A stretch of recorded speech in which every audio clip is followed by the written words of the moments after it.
Like share and subscribe करें हमारा channel प्रभु कृपा एस्ट्रोलॉजर।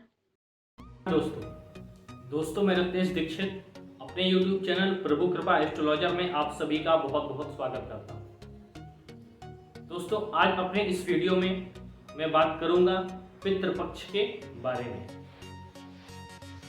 पितृपक्ष कब से कब तक है, पितृपक्ष क्यों मनाया जाता है, पितृपक्ष में आपको क्या करना चाहिए क्या नहीं करना चाहिए तथा आपको पिंडदान कब करना चाहिए, इन सभी बातों के बारे में आज अपने इस वीडियो में मैं चर्चा करने वाला हूं। दोस्तों पितृपक्ष हर वर्ष भादव महीने की शुक्ल पक्ष की पूर्णिमा से लेकर के आश्विन महीने की अमावस्या तक यह पर्व मनाया जाता है, पितृपक्ष चलता है। इस पितृपक्ष में आपको तमाम नियमों का ध्यान रखना है,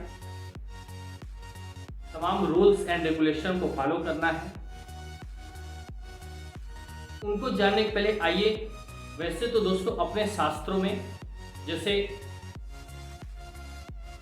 आप कोई भी पुराण आदि पढ़ेंगे, कोई भी प्राचीन इतिहास पढ़ेंगे तो वहां पर आपको वर्णन मिलेगा कि हमारी हिंदू संस्कृति में हमेशा से पूर्वजों की पूजा की जाती रही। पूर्वजों का पुरखों का एक अलग ही स्थान है,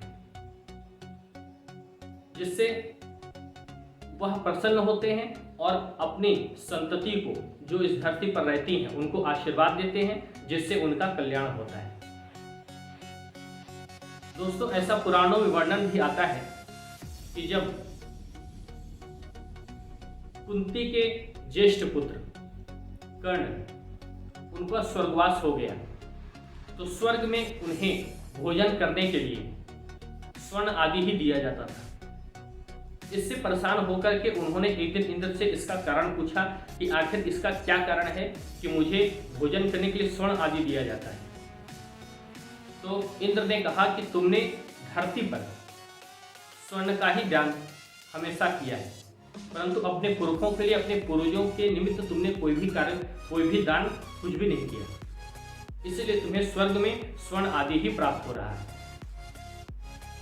इंद्र से इसका कारण जानने के बाद इंद्र ने उन्हें अपने पुरखों के संतुष्ट करने के लिए उन्हें 15 दिनों के लिए धरती पर भेजा, जिस पर उन्होंने दान आदि करके अपने पुरखों को संतुष्ट किया और पुनः अपने लोक को चले गए।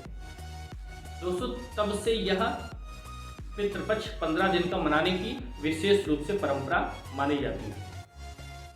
इस पितृपक्ष में दोस्तों यह बहुत से लोग प्रश्न करते हैं कि हमें पिंडदान कब करना चाहिए। मान लीजिए आपके पिताजी का देहांत किसी भी महीने की शुक्ल पक्ष हो या कृष्ण पक्ष हो, किसी भी महीने की तिथि को, मान लीजिए उदाहरण स्वरूप नवमी तिथि को हुआ है, तो पितृपक्ष में जिस दिन नवमी तिथि आएगी उस दिन आपको पिंडदान करना है। तो आपके पिता की मृत्यु जिस दिन हुई है, जिस वर्ष हुई है, उस वर्ष, उस दिन, उस तारीख पर कौन सी तिथि थी, आपको इसका पता करना है। किसी विद्वान ज्योतिषी से या ब्राह्मण से आप इसका पता करवा सकते हैं, या आप स्वयं देखना जानते हो तो आप स्वयं भी देख सकते हैं। उसके बाद अगर नवमी तिथि है, एकादशी है, द्वादशी है, त्रयोदशी है, या आपको यदि तिथियों की जानकारी नहीं है तो आपको अमावस्या को पिंडदान करना चाहिए। किसी विशेष तीर्थ आदि स्थल पे या पीपल आदि वृक्ष के नीचे आपको ऐसा कर्म कर लेना चाहिए। अब प्रश्न यह होता है दोस्तों कि पितृपक्ष में क्या करना चाहिए और पितृपक्ष में क्या नहीं करना चाहिए। दोस्तों पितृपक्ष में अत्यंत सावधानी रखनी पड़ती है। जैसे कि जब भी भोजन बने आपके घर में तो आप भोजन का 3 हिस्सा जरूर निकालें। एक गौ को दीजिए अर्थात गाय को दीजिए, एक कुत्ते को दीजिए और तीसरा छत पर रख दीजिए कौवे को खाने के लिए। आप 3 हिस्सा प्रतिदिन पितृपक्ष में हर दिन आप जरूर निकालिए। भोजन को 3 हिस्सों में आप भोजन ग्रहण करने से पहले यह कार्य अवश्य करिए।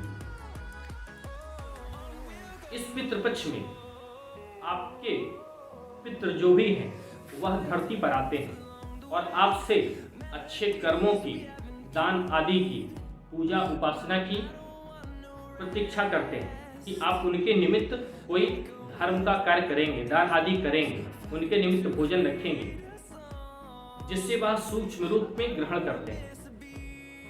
दोस्तों, इस मानव शरीर में यह जो शरीर आप ऊपर से देख रहे हैं यह स्थूल शरीर होता है और इसके अंदर सूक्ष्म शरीर होता है जिसमें आत्मा का निवास होता है। और मृत्यु के परांत मानव इसी सूक्ष्म शरीर को लेकर के विभिन्न लोकों में जाता है और इसी सूक्ष्म शरीर के साथ वहां पर दुख सुख आदि कर्मों का भोग करता है। और पितृपक्ष में उसी सूक्ष्म शरीर के साथ वह जीवात्मा पुरखों के रूप में आपके घर पे आती है, जिसको आप इन चक्षुओं से नहीं देख सकते, परंतु वह आपको देखते हैं, वह आपके कर्मों को देखते हैं। और यदि आपका कर्म सराहनीय है, दैवी कर्म है, तो वह अमावस्या के दिन जाते वक्त आपको आशीर्वाद देकर जाते हैं। और यदि आपका कर्म घृणित है, निंदनीय है, तो वह आपको श्राप देकर चले जाते हैं, जिससे आपकी कुंडली में पितृदोष का निर्माण होता है या तमाम प्रकार की समस्याएं आपको घेर लेती हैं। और पितृपक्ष में दोस्तों आपको कुछ चीजें हैं जो नहीं करनी है, जैसे जीवों पर दया करिए, किसी जीव को हानि ना पहुंचाइए, बाल मत कटवाइए, नाखून मत काटिए, मांसाहार मत करिए, मदिरा आदि का सेवन मत करिए, सात्विकता से रहिए। यदि आप इन सभी चीज़ों का ध्यान रखते हैं तो आपके ऊपर आपके पितरों की कृपा अवश्य ही बरसेगी, इस पर तनिक भी संदेह नहीं।